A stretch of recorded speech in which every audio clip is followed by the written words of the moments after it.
하나님 말씀은 구약성경 잠언 10장 6절에서 11절까지입니다. 우리 같이 한 목소리로 함께 읽겠습니다. 의인의 머리에는 복이 임하나 악인의 입은 독을 머금었느니라. 의인을 기념할 때에는 칭찬하거니와 악인의 이름은 썩게 되느니라.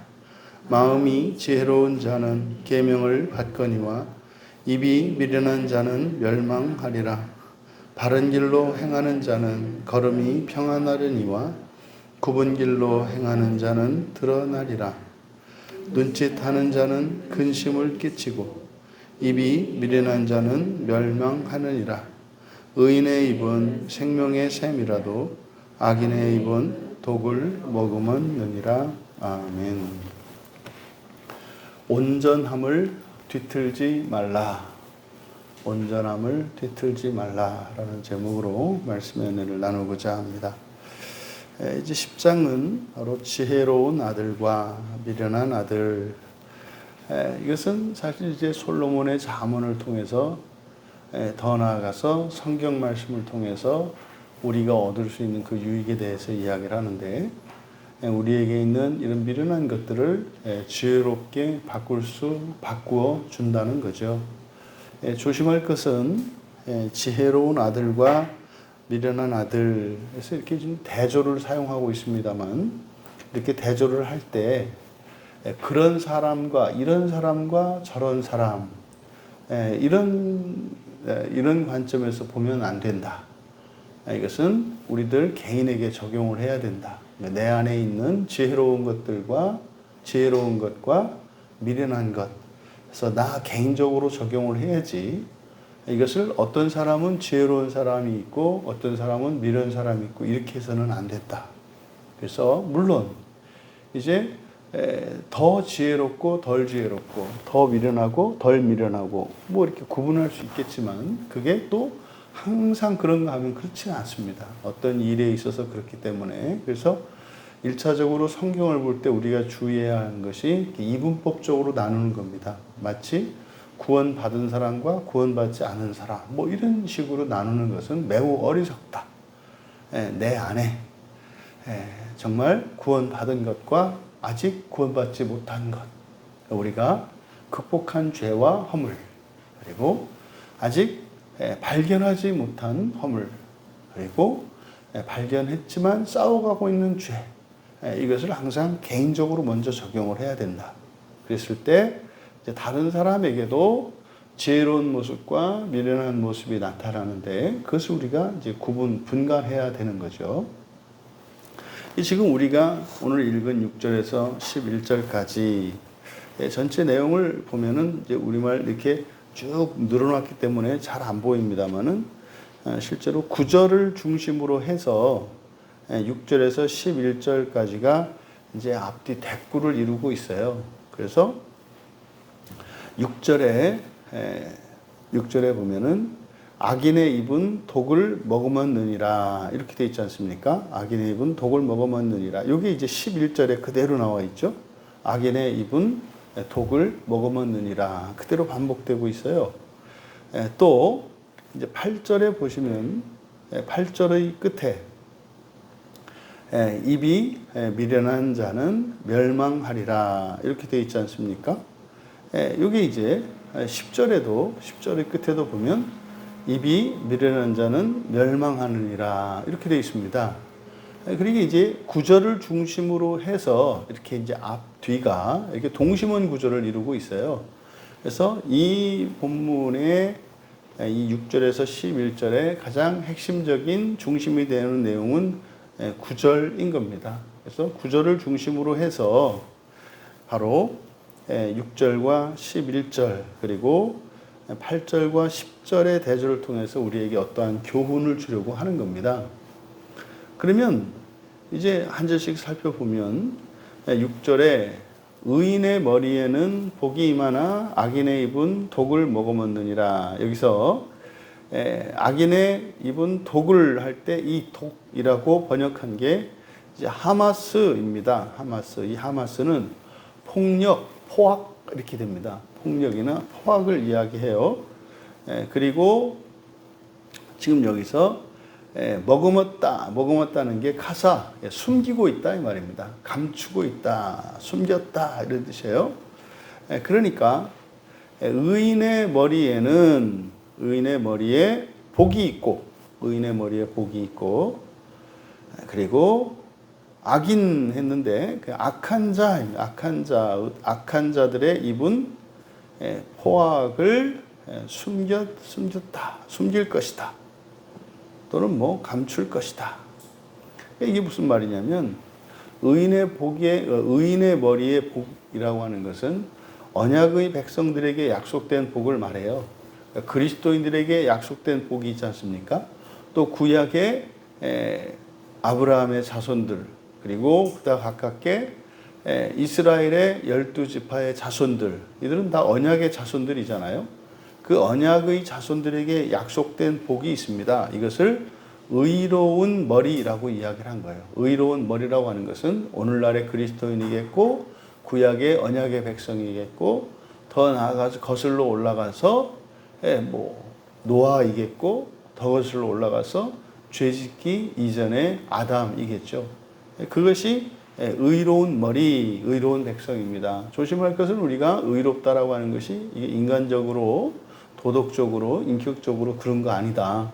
성경에서 의롭다라고 하는 것은 하나님의 의를 가지고 있는 자들을 말하며, 그 하나님의 의를 더 채우기 위해서 성화의 삶, 거룩한 삶을 살아가는 사람들을 가리키는 말이다.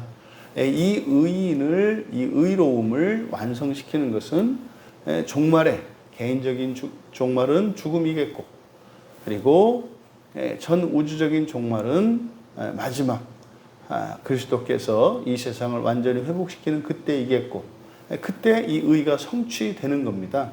그래서 의로운 머리에 복이 있다. 그러니까 언약의 백성들에게는 약속된 복이 있습니다. 그런데 이 언약의 백성들이, 오늘날로 말하면 그리스도인들이 악한 자가 되면 어떻게 될까요? 악한 자가 되면 아담을 보면 어떻게 됐습니까? 먹지 말라고 하는 그 나무의 열매를 따먹으니까 반드시 죽을 것이라고 하는 약속이 있잖아요. 그걸 말하는 겁니다. 또 노아도 마찬가지죠. 아브라함도 마찬가지죠. 이스라엘도 마찬가지죠. 하나님의 언약 안에는 그 언약이 지켜질 때 그 언약이 유효한 겁니다. 근데 언약을 깨는 순간 그 언약에는 이중적이란 말이에요. 이중 언약이라고 해요. 그래서 축복에 대한 약속과, 그리고 그러니까 순종에 대한 축복의 약속과 불순종에 대한 저주의 약속이 있어요. 이게 지금 오늘날 그리스도인들이 너무나 이렇게 말도 안 되는 착각을 하고 있는 겁니다. 예수를 한번 믿으면 영원히 끝나는 것이 아니라, 성취는 하나님께서 하실 것이기 때문에 그것은 변함이 없어요. 그런데 그 날에 이르는 과정은 말이죠, 축복과 저주의 길이 있단 말이에요. 그러니까 지금 6절에서 이야기하는 의로운 머리에 복이 있어요. 언약의 백성, 구약의 백성, 구약의 이스라엘 자손들에게 복이 있어요. 신약의 그리스도인들에게 복이 있어요. 근데 이들이 악한 자가 되면요, 악한 길로 가면요, 오히려 이제는 저주가 임할 겁니다. 그것을 뭐라 그랬냐면 악한 자들의 입, 지금 여기서 6절과 8절에서는 어리석은 언어라고 얘기를 했고, 이제 말이거든요. 이게 전부 말입니다. 이제 우리말 성경에서는 이거를 입이라고 번역을 했습니다만, 여기서 이제 입이 의미하는 것은 언어예요. 언어를 나타냅니다. 이게 샤파라는 말인데, 이게 이제 입술을 나타내고, 근데 이 입술이라고 할 때 이 입술은 언어에 대한 은유예요. 그러니까 이제 말을 하는 걸 말하는 겁니다. 그래서 악한 자들의 입은 포악을 숨길 것이다. 그러니까 하나님께서 복을 약속하셨지만, 그 복을 받은 언약의 백성들이 불순종하고 부패하고 타락하면, 그리고 멸망의 길을 간다면 이렇게 되는 거예요. 그러면 그 복을 놓칠 거다 이 말이죠. 그런데 여기서 이제 핵심은 말에 있습니다. 말에. 그러니까 악한 자들인지 아닌지 이것은 사실은 어디에서 무엇을 가지고 우리가 알 수 있다? 말입니다. 말. 그래서 이 말에 그 포악을 감출 것이다라고 하는 것은 이미 악한 사람들의 마음속에 이런 포악함이 있고 그것이 말을 통해서 드러난다는 거예요. 그리고 이제 7절에 의인을 기념할 때에는 칭찬하거니와 악인의 이름은 썩게 되었느니라. 이게 요 7절은 바로 6절의 하반절에 있는 악한 자들의 이 말입니다. 이 악한 자들의 이 말. 이것이 이 말이 어떤 말인지를 그 말에 대해서 설명을 하는 건데 7절에서 의로운 기억 그랬지 않습니까? 의로운 기억은 바로 뭐예요? 말로 드러내는 것을 말해요. 말로 의로운 기억을 드러내는 것. 의로운 기억이 뭐겠습니까? 하나님의 은혜에 대해서 또 감사하는 말, 또 약속에 대한 뭐 이런 것들을 말하겠죠. 이게 의로운 기억이에요. 7절에 의로운 기억. 우리말 성경은 기념이라고 되어 있습니다만 이게 제케르이니까 기억 또는 기념물입니다. 기념물 또는 기억.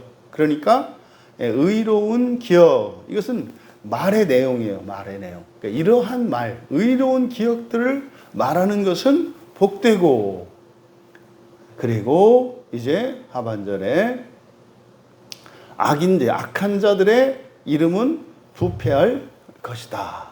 그래서 이제 악한 자들의 이름이라고 되어 있습니다만 이것은 이제 과거에 지나간 일들에 대해서 이야기를 할 때 바로 의로운 기억에 상대되는 개념으로 악한 자들의 이름이라고 이야기를 한 겁니다.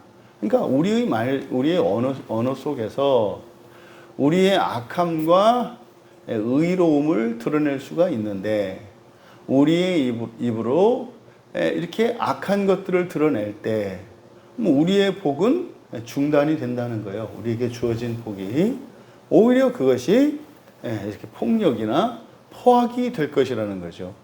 여러분, 우리가 다른 사람에게 이런 폭력을 행하거나 포악을 행할 때요, 그건 자기 자신에게도 행하는 겁니다. 사람들은 직접적으로 내가 피해를 당하지 않으니까 이렇게 폭력을 가해자가 있고 피해자가 있다고 생각을 하지만 성경에서는 폭력을 누군가가 쓰면 쓰는 주체는 혼자일지 몰라도 그 폭력의 피해자는 쌍방이에요. 그러니까 사용하는 사람도 그 폭력에 해를 입게 되어 있다고요. 그러니까 이것을 지금 말하는 겁니다. 그래서 우리의 말, 성경에서 사실 이 말을 굉장히 중요하게 여기죠. 왜냐하면 그 말은 우리의 내면에 있는 것들 그리고 우리의 실존을 드러낼 수 있기 때문입니다. 종종 이렇게 악한 계략을 세우고 음모를 꾸미고 이런 사람들이 있거든요.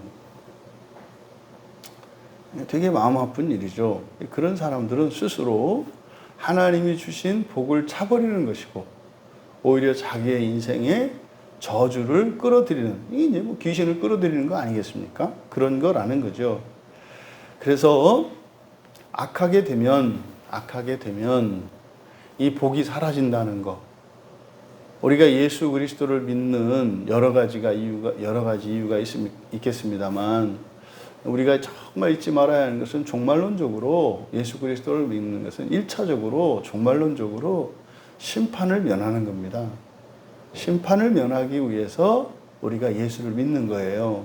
근데 이 심판을 이것은 누구는 피할 수 있고 뭐 누구는 좀 어떻게 살면 좀 낫고 그것이 아니라 그것은 의의 심판인데 그때 의의 심판이라는 것은 하나님의 완전함이에요. 신적인 완전함이 기준이 된단 말이에요. 그러니까 사람으로 아무리 완전함을 갖춘다 하더라도 신의 수준에는 이를 수가 없잖아요. 그러니까 그 시험은 인간적으로 우리가 뭐 도둑질을 하고 뭐 나쁜 짓을 하고 게으르고 이런 시험이 아니라 하나님 나라에 들어가는 시험이기 때문에 그 하나님 나라는 뭡니까?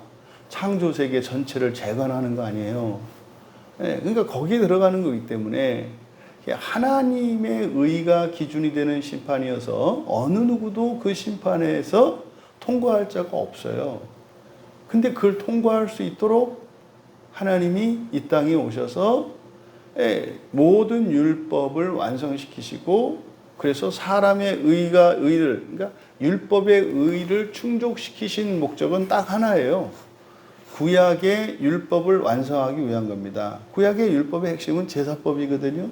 제사를 통해서 모든 죄가 사해지거든요. 그러니까 예수님이 십자가에서 속죄양이 되기 위해서 율법에 순종을 하신 거예요. 그는 율법은 지상에 있는 사람들에게 주어진 것이기 때문에 그 율법에 충족된 것이라야 제물이 될 수 있고, 그리고 이제 하나님이 하나님의 의를 내어주신 거죠. 그렇게 함으로써 우리의 속죄물이 될 수 있으셨고, 더 나아가 예수 그리스도의 죽음으로 말미암아 속죄의 효과만 얻는 것이 아니라 하나님의 의가 우리에게 전가된다고요. 그래서 예수를 믿는 사람들은 사람의 완전함으로도 통과할 수 없는 그 시험을 지나쳐서, 6월이죠. 그게 6월절이란 말이에요. 그 시험을 뛰어넘어서 그 심판을 뛰어넘고 부활에 임할 수 있게 되는 겁니다. 그래서 우리가 예수를 믿는 거예요. 그런데 이것이 지금 이 잠언에서는 무엇 때문에? 우리의 말 때문에. 우리의 말 때문에 예수 그리스도로 말미암아 그런 은혜를 우리가 누릴 수 있음에도 불구하고 그걸 까먹는다 이 말이에요. 그걸 까먹는다 이거예요. 그리고 이제 8절에 가서 마음이 지혜로운 자는 이렇게 되어 있습니다만 지혜로운 마음입니다. 지혜로운 마음. 지혜로운 마음. 근데 이거를 마음이 지혜로운 자, 이렇게 이런 식으로 번역하는 것은 다분히 이런 사람과 저런 사람으로 구분하려는 의도가 있기 때문에 이렇게 번역이 되는 거예요. 이게 지혜로운 마음입니다. 이 지혜로운 마음은요, 예수님을 믿느냐 믿지 않느냐하고는 또 다른 문제예요. 또 다른 문제라고요. 그래서 지혜로운 마음은 계명을 받을 것이나, 계명을 받을 것이나, 또 어리석은 입이라고 했습니다만 말이죠. 어리석은 말은 멸망하게 될 것이다. 어리석은 말은 멸망하게 될 것이다. 여기서 멸망한다.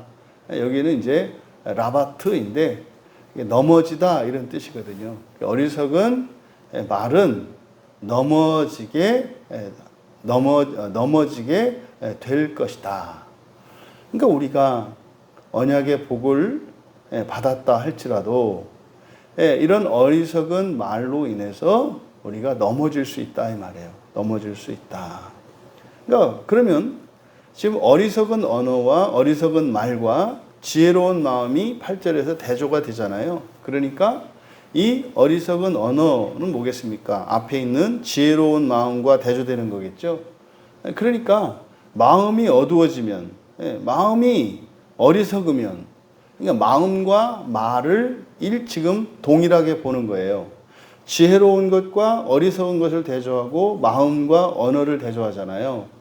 그러니까 정확하게 대조하려면 지혜로운 마음, 어리석은 마음 하든지, 어리석은 말, 지혜로운 말 해야 되는데 교차해서 썼어요. 그러니까 뭡니까? 마음과 말을 일치시키고 있는 거예요. 중요한 것은 지혜로운 것과 어리석은 것인데 마음이 말로, 그러니까 우리 마음이 무엇을 통해서 알 수 있다? 말을 통해서 알 수 있다. 그러면요, 반대로 말에 의해서 우리의 마음이 더럽혀질 수도 있는 거고요.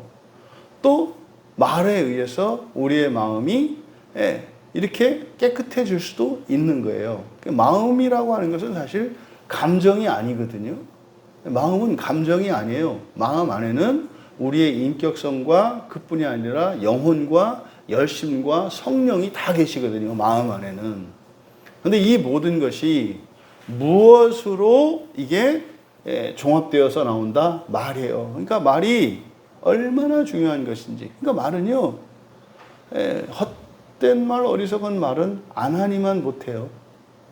그러니까 말을 사람들이 너무나 그 가치를 모르기 때문에, 그리고 그 중요성을 모르기 때문에 하지 않아도 될, 또 하고 싶지도 않은 그런 말들을 함으로써 복을 까먹고 자기의 마음을 더럽힌다는 거예요. 말하고 나면요, 잘못된 말을 하고 나면 자기 마음이 더러워지는 거예요.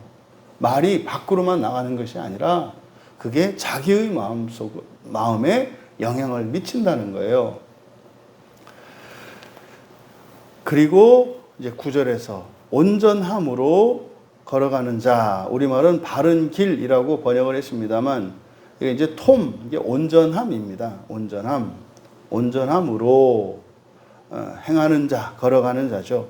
온전함으로 걸어가는 자는 평안하다. 이제 우리말 성경에 주로 이게 이제 평안하다고 번역이 되어 있는데 베타흐거든요. 베타흐.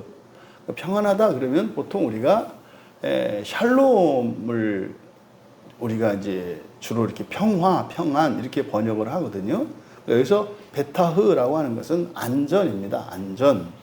그러니까 온전함으로 걸어가는 자는 안전하게 할 것이나, 온전함으로 걸어가는 자는 안전하게 할 것이나, 또 뒤에 굽은 길로 행하는 자는 드러나리라. 그래서 여기를 그대로 직역하면 그의 길을 여기서 구분이라고 번역한 단어가 아카시인데, 이 아카시는 뒤틀다, 비비꼬다 이런 뜻이에요. 뒤틀다. 그러니까 여기서는 그의 길을 뒤트는 자, 아카시가 이제 뒤틀다, 이게 분사이기 때문에 그의 길을 뒤트는 자는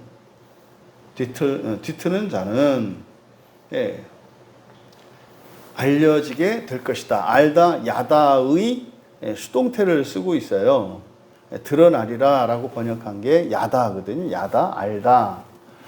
우리가 이제 주일에 기노스코하고 오이다에 대해서 얘기했지 않습니까? 주로 이제 기노스코로 번역하는 단어가 이 야다거든요. 그 야다의 수동형을 쓰고 있어요. 이게 히브리어로 이걸 니팔이라고 하는데 수동형으로. 그래서 알려지게 되는 겁니다.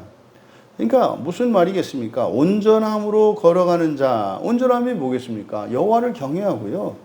믿음으로 그 지혜의 훈계를 따르는 거예요. 조심할 것은 여러분 항상 이것은 어떤 수준을 얘기하지 않아요.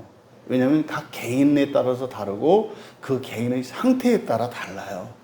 그러니까 우리는 절대적인 기준을 이렇게 이제 삼으려고 하는데 성경은 그렇지 않습니다. 사람은요, 상황에 따라서, 그리고 때에 따라서, 그리고 굉장히 조건적이거든요. 그러니까 우리가 항상 일관되지가 않아요. 항상 일관되지가 않다고요. 어떤 사람하고 있을 때와 다른 사람하고 있을 때 이것은 변덕그려도 되고 이중적인 걸 말하는 게 아니에요. 예를 들어 우리가 내가 이제 윗사람의 입장에 있을 때와 아랫사람의 입장에 있을 때 이게 다르단 말이에요. 아랫사람에 있을 때는 훨씬 더 순종적이겠죠. 근데 윗사람의 입장에 있을 때는 훨씬 더 권위적이겠죠. 다른 거죠. 그래서 여기서 말하는 온전함이라고 하는 것은 여호와를 경외하고 믿음으로 지혜의 훈계를 따르는 것이다. 그런데 이것이 일관되지 않다.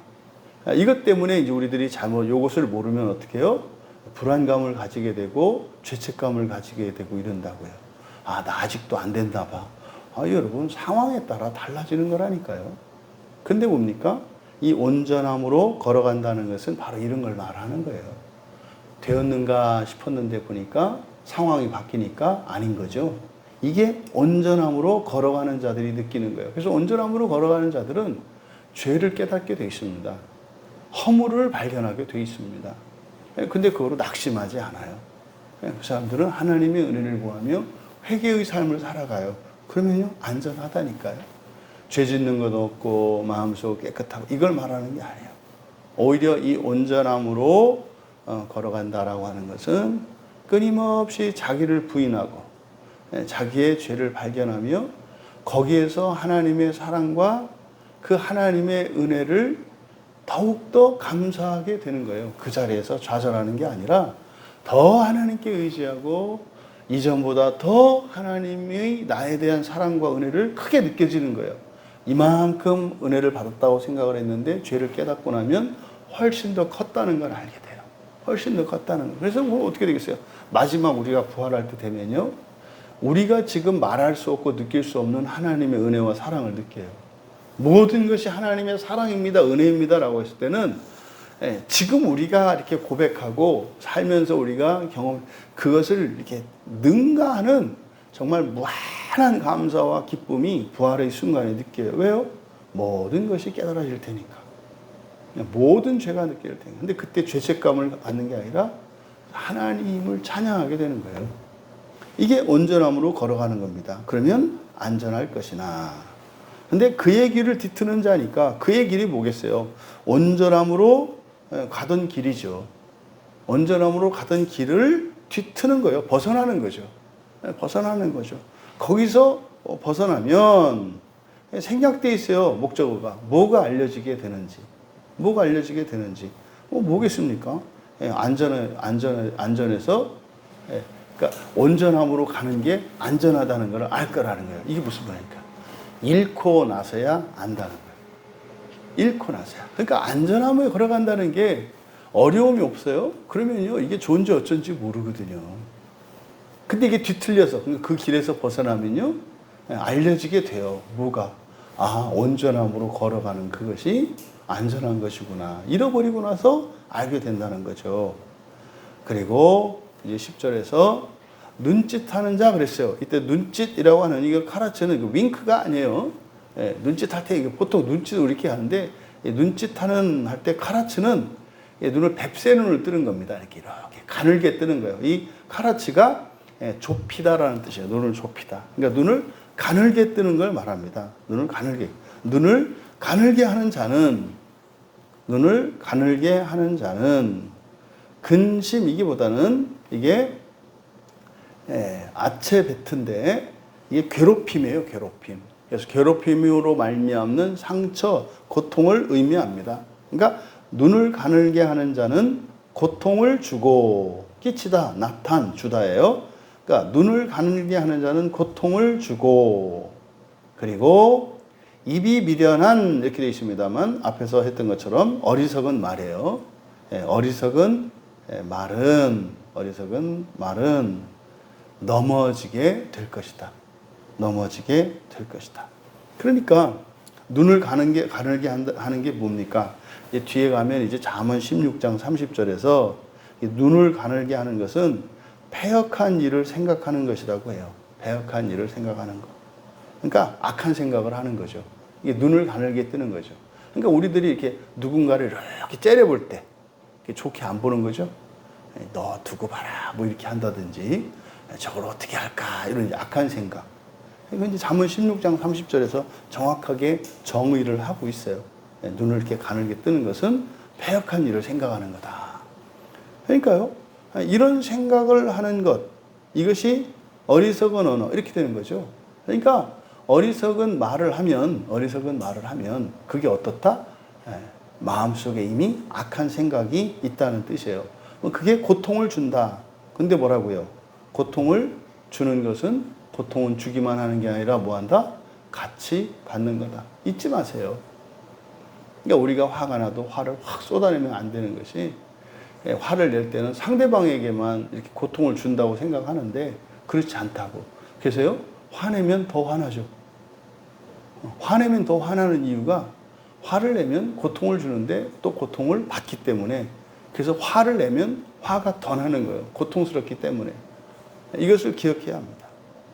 이어 11절에 의인의 입이 아니라 마찬가지로 또 의로운 입입니다. 6절에서 의인의 머리가 아니라 의로운 머리였듯이 11절에서도 의로운 입입니다. 의로운 입. 의로운 입은 생명의 샘이나, 그리고 악한 자들의 입은 하마스죠. 하마스 포악이라고 그랬죠. 포악을 숨겼다, 감췄다. 생명의 샘이라는 것은요, 이것은 앞에서 이야기했던 6절에서 이야기한 복이겠죠, 복. 이게 이제 거슬러 올라가면 여호와 하나님께서 아담에게 약속하셨던 거죠. 이 생명나무의 열매를 먹으면 생명이 약속되잖아요. 근데 금지한 나무의 열매를 먹으면 반드시 죽잖아요. 그게 이제 그 죽음이 우리가 살아가는 세상에서는 폭력으로 나타난다고요. 이 포악함으로. 악한 자가 되면 그 복이 포악이 될 것이다. 그러니까 이렇구나. 왜 그리스도인들에 의해서 역사 속에서 수많은 악들이 행해졌는지 뭡니까? 온전함을 뒤틀어버린 거죠. 온전함에서 벗어나 버린 거예요. 마치 우리는 절대적으로 이렇게 완전한 자이거나 구원이 다 된 자이고, 우리는 정의 편에 서 있고, 우리가 아닌 다른 사람들은 악의 편에 서 있는 것으로, 그게 아니죠, 그죠? 모든 사람에게는 의로움과 악함과 지혜로움과 미련함이 다 있다는 사실을 까먹은 거죠. 그게 뭡니까? 뒤틀어진 거예요. 그리스도인은 어떤 경우에도 그 누구를 미워하지 않습니다. 그리스도인은 어느 누구도 저주하거나 포기하지 않습니다. 왜냐하면 우리의 아버지 하나님이 전능자이시고 사랑이시기 때문에 그렇습니다. 하지만 우리의 환경 속에서는 그 온전함으로 걸어가는 그 길을 뒤틀도록 유혹할 것입니다. 이런 상황은 내가 지킬 수가 없다. 이건 너무 심하다.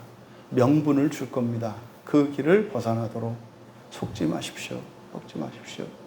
그러면 우리에게 하나님이 주신 그 복이 폭력이 되어서 세상을 더럽히고 사람들을 괴롭히고 우리의 마음을 더럽히고 우리의 마음을 아프게 한다는 사실을 기억하시기 바랍니다.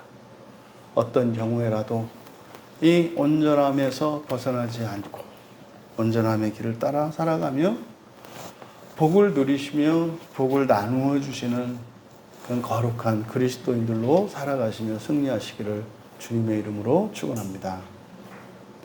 존귀하신 하나님, 저희들의 인생의 모든 것은 전적으로 하나님을 의지하고 살아가는 것과 또한 그것을 뒤틀고 저희들의 힘과 저희들의 주관대로 살아가려고 하는 그런 길이 있음을 다시 한번 깨닫게 됩니다.